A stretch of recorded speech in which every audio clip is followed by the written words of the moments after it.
Hello everyone, welcome to civil staff Himachal. तो आज हम मेंस करंट अफेयर में जो एक टॉपिक डिस्कस कर रहे हैं वो है आपका जीएसटी यानी गुड्स एंड सर्विसेज टैक्स। तो आपने सुना होगा जीएसटी, काफ़ी न्यूज़ में इसके बारे में आपको काफ़ी कुछ पता भी होगा। 2016 में जो है ये बिल इंट्रोड्यूस हुआ था और पूरी कंट्री का जो इनडायरेक्ट टैक्स सिस्टम है उसको एक ओवरहॉल मिला था। तो अब इसको 5 ईयर्स कंप्लीट हो गए हैं। 1 जुलाई को ये इंट्रोड्यूस हुआ था 2016 में। अब ये आपका 1 जुलाई को सेलिब्रेट किया है 5 ईयर्स। तो ऐसे ही इसमें क्या हुआ था, आपका जो इनडायरेक्ट टैक्स रिजीम था अभी हम डिस्कस करेंगे, उसको कंप्लीट ओवरहॉल दिया गया था। आपके सीजीएसटी, एसजीएसटी, आईजीएसटी टर्म्स जो है आपने ज़रूर सुनी होंगी, उनको हम डिस्कस करेंगे। और यहाँ 5 ईयर्स के 1 जुलाई को आपको ये भी सेलिब्रेट, जीएसटी डे भी सेलिब्रेट किया जाता है, अगर आपने डेज एंड डेट्स में देखा होगा तो स्टार्ट करते हैं। उससे पहले हमारा ये कुछ वीकली शेड्यूल है जो आपके लिए डिफरेंट इनिशिएटिव स्टार्ट किए गए हैं यूट्यूब पे, एकदम जो फ्री ऑफ कॉस्ट है। डेली 10 एमसीक्यूज डिस्कस करते हैं हम, ऐसे ही मेंस के करंट अफेयर डिस्कस करते हैं। तो ये हमारा प्रीलिम्स और मेंस के लिए साथ साथ में ही इनिशिएटिव्स चल रहे हैं। ऐसे ही सबसे इंपॉर्टेंट इनिशिएटिव्स हैं आपके जो डेली करंट अफेयर्स हैं, ये आपके प्री मेंस दोनों को कैटर कर रहे हैं। और अब आपका सी सैट से रिलेटेड भी मोस्ट एक्सपेक्टेड क्वेश्चन जो है वो डिस्कस किए जाते हैं। जैसे आपको पता ही है, अगर आपका सी सैट जो है वो आप क्वालिफाई नहीं कर पाएंगे तो आपका जीएस पढ़ने का कोई फायदा नहीं। So it's equally important. तो यहाँ पे मैथ, इंग्लिश, रीजनिंग से रिलेटेड क्वेश्चन आप प्रैक्टिस कर सकते हैं जो एरिया आपके वीक हैं। तो ये शेड्यूल आप फॉलो कर सकते हैं। हम स्टार्ट करते हैं आज का अपना टॉपिक। तो फर्स्ट, वाई इन न्यूज़। तो जीएसटी क्यों न्यूज़ में है ये हमने डिस्कस कर लिया है, क्योंकि 1 जुलाई को आपका क्या है, कंप्लीशन ऑफ 5 ईयर्स हुए हैं जब से ये लॉन्च हुआ है। तो ये इंट्रोड्यूस हुआ था आपका 2016 में। तो यहाँ पे जीएसटी के बारे में जो भी हमें फैक्ट्स पता होने चाहिए वो हैं, क्योंकि अब हमने यूपीएससी का जो एग्ज़ाम है कंडक्ट हुआ था 2022 का, उसका ट्रेंड आपने देखा होगा। तो हमें इसी तरीके से बॉडीज़ के बारे में बेसिक नॉलेज टेस्ट की जा रही है। तो करंट अफेयर्स में जो भी बॉडीज होती है उसकी नॉलेज ऐसे टेस्ट की जाती है। जैसे आपने लास्ट सेशन में ही हमने मेंस करंट अफेयर में बैंक बोर्ड ब्यूरो डिस्कस किया था, और बैंक बोर्ड ब्यूरो से रिलेटेड ही आपने क्वेश्चन देखा होगा जो आपका यूपीएससी के क्वेश्चन पेपर में मेंशन्ड है। तो उसमें भी आपकी सिंपल स्टेटमेंट्स पूछी गई थी, जो सब हमने डिस्कस की थी कॉम्पोजिशन के बारे में, और आपकी चेयरमैन कौन है। तो इस टाइप के क्वेश्चन आपके, जीएसटी भी इम्पॉर्टेंट टॉपिक है, 5 साल कंप्लीट हो गए हैं तो करंट अफेयर्स में बना है, तो आपसे पूछा जा सकता है। प्लस आपका जो जीएसटी है, यहाँ पे आपकी एक और इम्पॉर्टेंट चीज आ जाती है, जीएसटी काउंसिल। तो काउंसिल की क्या कॉम्पोजिशन है ये सब हम आज देखेंगे, डिस्कस करेंगे। और आपका यूपीएससी का एग्जाम जैसे हुआ है उसी पैटर्न पे हमारे जो है स्टेट के एग्जाम भी अब कंडक्ट होते हैं। तो हिमाचल में भी आपने देखा होगा कि पिछले कुछ सालों में यूपीएससी के पैटर्न पे ही हम शिफ्ट होते जा रहे हैं, चाहे हम प्री की बात करें, प्रीलिम्स की बात करें या मेंस की बात करें। क्योंकि मेंस में भी आपके क्वेश्चंस है, जिन बच्चों ने मेंस के क्वेश्चंस देखे होंगे या फिर अटेम्प्ट दिया होगा तो उन्होंने नोटिस किया होगा कि आपके मेंस के क्वेश्चन भी अब यूपीएससी से डिराइव किए जा रहे हैं या उसी की तरह एनालिसिस बेस्ड हो गए। तो इसीलिए जो भी यूपीएससी का प्रीलिम्स में अभी कंडक्ट हुए हैं वो क्वेश्चंस भी हमारे लिए इंपॉर्टेंट हो जाते हैं, बिकॉज यू नेवर नो कब आपका स्टेट में उसके आसपास का क्वेश्चन रिपीट हो जाए।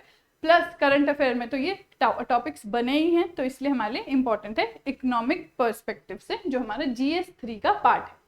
तो देखते हैं जीएसटी के बारे में कि ये इंट्रोड्यूस हुआ था आपका 101st कॉन्स्टिट्यूशनल अमेंडमेंट एक्ट से 2016 में।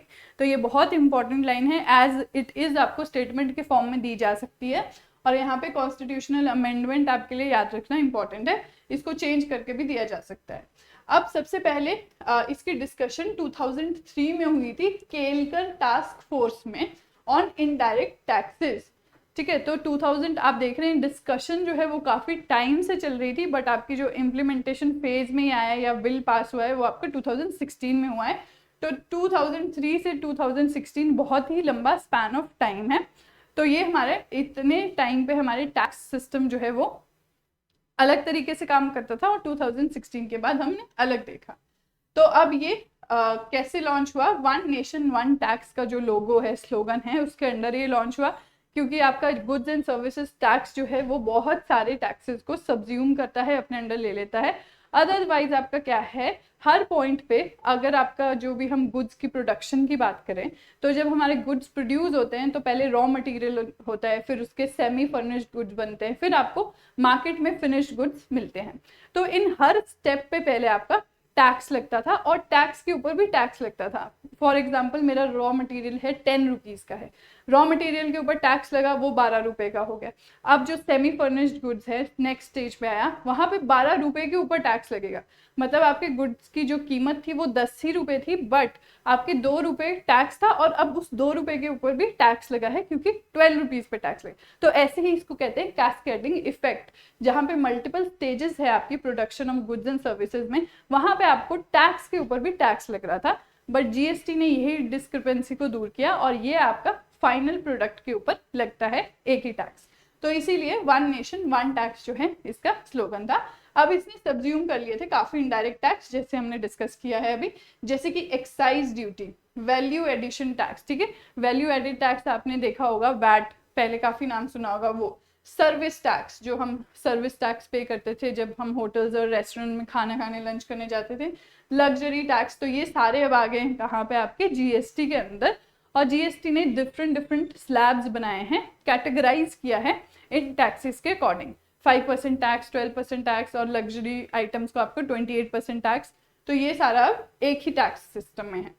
अब ये फाइनल कंजम्पशन पॉइंट पे लेवाई किया जाता है, जैसे हमने डिस्कस किया कि आपका पहले इंटरमीडिएट स्टेजेस पे भी टैक्स लगता था, इसीलिए आपके कैस्केडिंग इफेक्ट होता था, बट अब ये फाइनल कंजम्पशन पॉइंट पे लगाया जा रहा है, इसीलिए ये कंजम्पशन टैक्स भी इसको कहा जाता है। अब यहाँ पे क्या है, आपका मिटिगेट किया है इसने double taxation, cascading effect of taxes और मल्टीप्लिसिटी ऑफ टैक्सेस। तो ये सारी चीजें हमने डिस्कस की है कि एग्जांपल के थ्रू कि कैसे आपके गुड्स जब मैन्युफैक्चर होते हैं तो डिफरेंट स्टेजेस से गुजरते हैं और हर स्टेज पे टैक्स लगता है, उसको कहते हैं कैस्केडिंग इफेक्ट। पर जीएसटी के आने से ये कैस्केडिंग इफेक्ट जो है वो दूर हो गया है।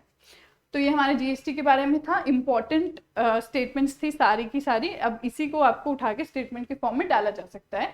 ऐसे ही आपका टैक्स स्ट्रक्चर जो है जीएसटी के अंदर वो ये है इंट्रा स्टेट, इंट्रा मतलब with in state, intra term का मतलब होता है विद इन, और इंटर स्टेट मतलब दो स्टेट्स के बीच में।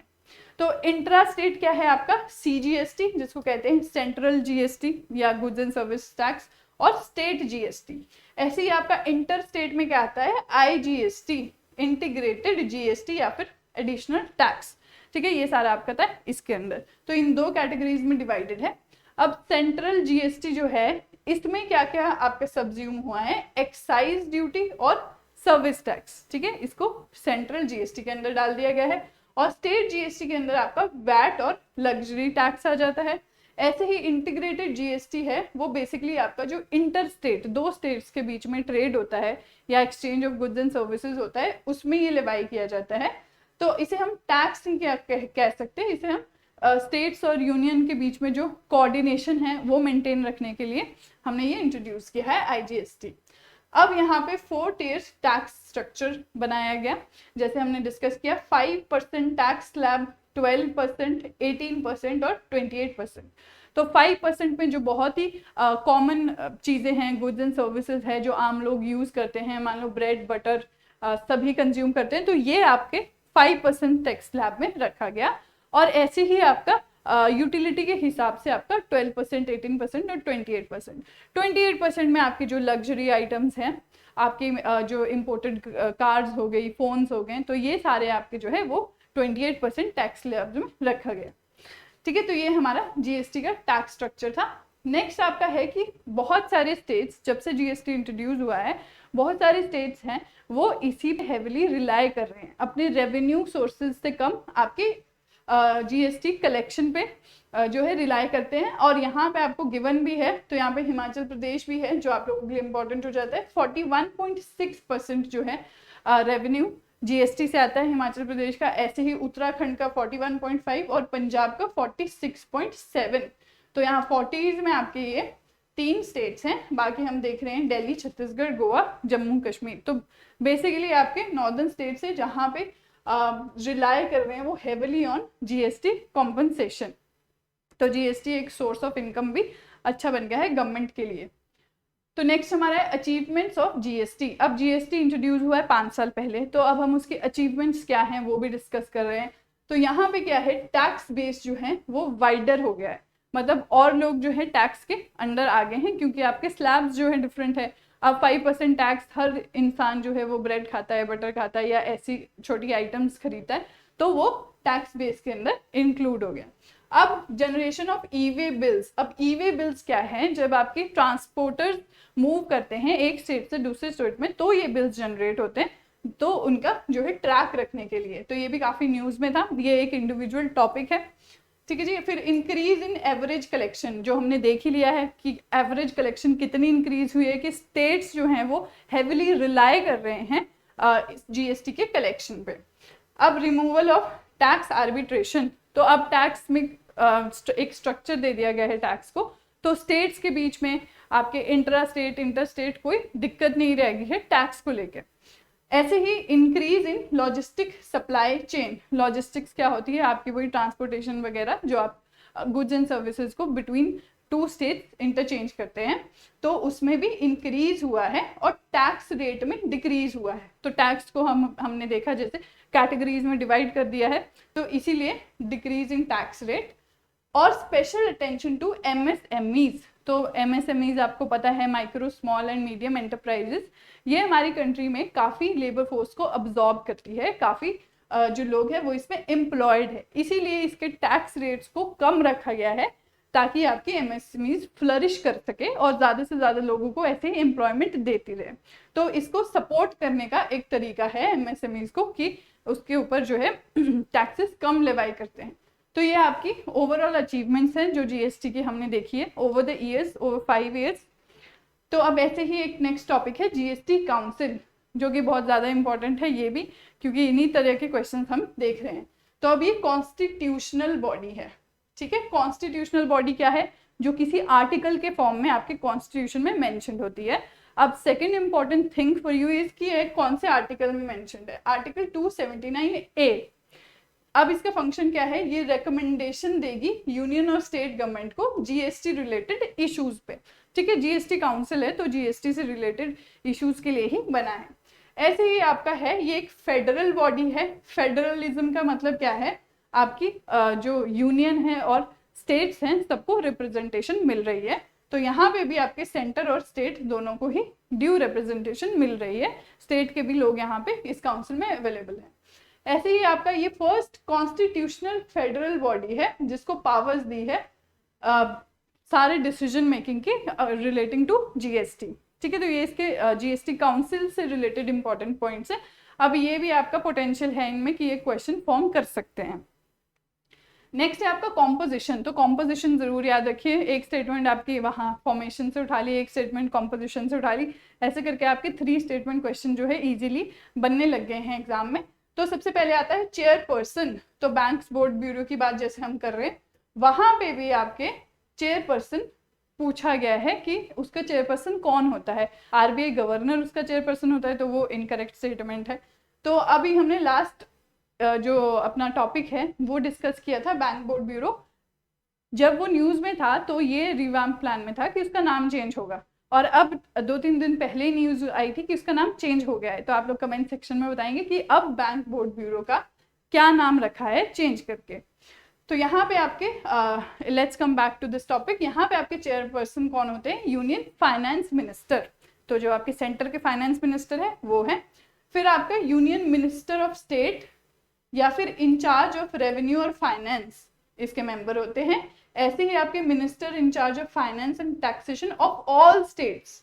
तो हमने बात की है कि फेडरल बॉडी है तो आपके यूनियन के भी मेंबर्स होंगे और स्टेट्स के भी मेंबर्स होंगे, तो यहाँ पे ये स्टेट्स के मेंबर्स हैं। ऐसे ही आपके वाइस चेयरपर्सन है, वो आपके मेंबर्स जो है आपस में डिसाइड करते हैं कि उनमें से कौन जो है वो वाइस चेयरपर्सन बनेगा। तो स्टेट्स में से जो मेंबर्स हैं उनमें से एक जो है वाइस चेयरपर्सन बना देते हैं।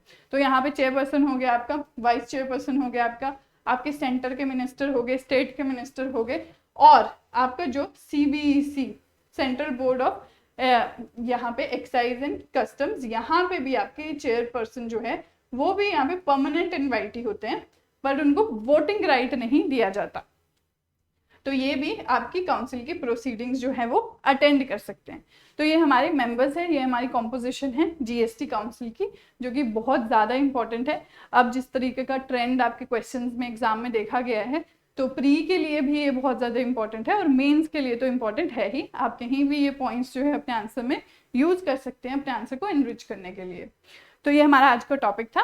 तो बैंक बोर्ड ब्यूरो और WTO की मिनिस्ट्रियल कॉन्फ्रेंस, ये जो भी टॉपिक्स हमने डिस्कस किए हैं, इनसे रिलेटेड क्वेश्चन आए हैं।